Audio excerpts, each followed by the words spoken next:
Start with who are we? Now, I know you'd probably think, come off it, Owen, we all know who An Post are. But there's an important context here. Yes, we're the national postal operator, but we're essentially split into two business divisions or two separate businesses. But amongst that, we're one of the largest employers in the country. We have one of the largest fleets of vehicles in the country, and indeed one of the largest retail networks as well. On the left-hand side, we have some key stats here in terms of our mails and parcels business, which is essentially the business that processes all of the mail and parcels and gets them out to you on a daily basis through all of our postal operatives.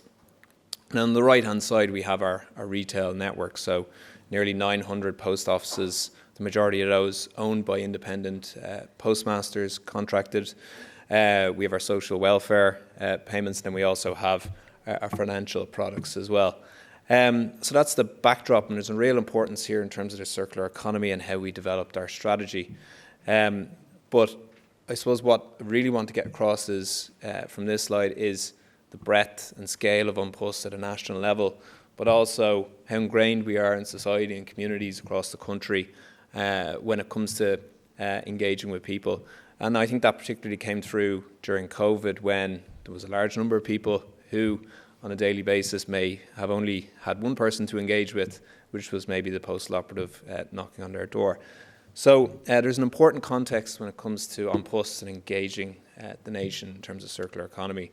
And that comes through in our purpose and how we live and breathe in our daily lives in An Post, which is to act for the common good and to improve the quality of life in Ireland now and for generations to come. And that really speaks to the sustainability agenda, but again, how we're embedded in communities.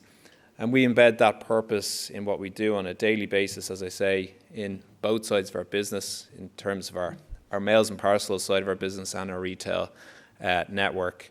And every day that also informs the different strategies and initiatives that we're implementing. And our sustainability strategy is no different.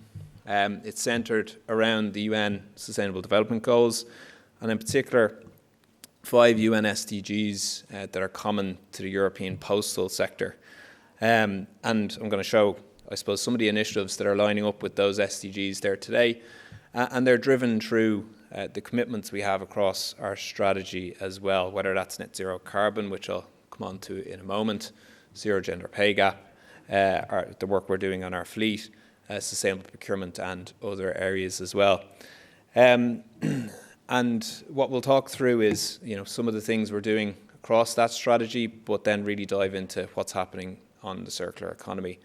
I wanted to start with climate action firstly, because there's a huge amount of crossover between this and our overall environmental agenda and circular economy. We've made a commitment, our own commitment, to be net zero carbon in our own operations, scope 1 and 2 by 2030, and a 50% reduction in our operational emissions by the end of this year, which we're making great progress on. And as you can imagine, standing here in September, we're keeping a close eye on how that's progressing. And essentially, how that splits up for us is our fleet and then our property profile. And energy use has been a huge focus across our property profile when it comes to lighting, heating and cooling our buildings, and also procuring renewable energy, and in fact as well the renewable energy infrastructure we have on our own site. So we've been making progress on that front, and indeed a lot more to do as we progress to 2030. But the action has really been with our fleet of vehicles, and we split that up in terms of what we call our final mile fleet and our middle mile fleet. Final mile fleet is essentially the vehicles that you see on the streets every day that are delivering the parcels and letters up your street, with many of those being EV. So on one of the previous slides, we had the 1,440 odd vehicles at the start of this year were electric vehicles. When we stand here today, it's in around 1,800 vehicles, and by the time we reach 2026, we'll have about 2,000 EVs in the country. I think one of the largest EV fleets in Europe. We've purchased our last diesel vehicle in that fleet as of earlier this year. So a huge amount of work when it comes to EVs, and we're not stopping there when it comes to the rollout. And we're actually, the panel talked about business case. We're seeing some huge benefit in terms of EVs. Excuse me. So diesel vehicles typically we're lasting in our fleet 4 to 5 years, but we're actually getting longer out of EVs, 6 to 7 years. So there's a benefit when it comes to the operations of our fleet. And indeed, if you ask many of our postal operatives, they'll prefer to take these out on their daily route. Now, the middle mile is an interesting fleet. You don't see a lot of this because it's busy during the night when we're all asleep, taking the parcels from our distribution centres to our local sorting offices, essentially. So what we've done with that fleet, we have about 200 HGVs, and we've transitioned that over to HVO fuel this year, which is fantastic. So a lot happening on climate action, but also a lot happening when it comes to the circular economy. When we sat down to look at, what's our circular economy strategy going to be a number of years ago, we started to think about deeply, who are we as an organisation? What's our role in the value chain and our role in society? And then we started to develop, what the circular economy strategy needs to look like for us. And yes, one of our pillars is around our own operations, the operational waste in our buildings, in our head office and so on. But that's only a small proportion of the impact we potentially could have. It's about making choices and making it more accessible for citizens and for consumers across the country.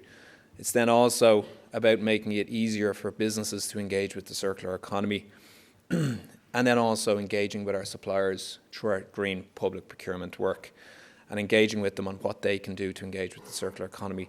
There are our 4 pillars, and there's been a huge amount of activity, which I'll talk through in a moment, when it comes to consumers and citizens and when it comes to businesses. And that's what we developed and what we've been implementing for a number of years now. When starting with businesses, we have here on the slide some of the key businesses that we're engaged with, whether it's Zara for a repair initiative, Nespresso, where you can return your pods through our postal network, or Sculpted by Amy. I'm not a regular user of the Sculpted by Amy products, I have to admit, but I believe the loyalty program that that they've developed, where you can send your empty makeup cartridges back through our network, you can then avail of discounts for that brand. So hugely engaging, and it's been hugely beneficial for those businesses and indeed for us. And the one that's not mentioned here also is Vinted.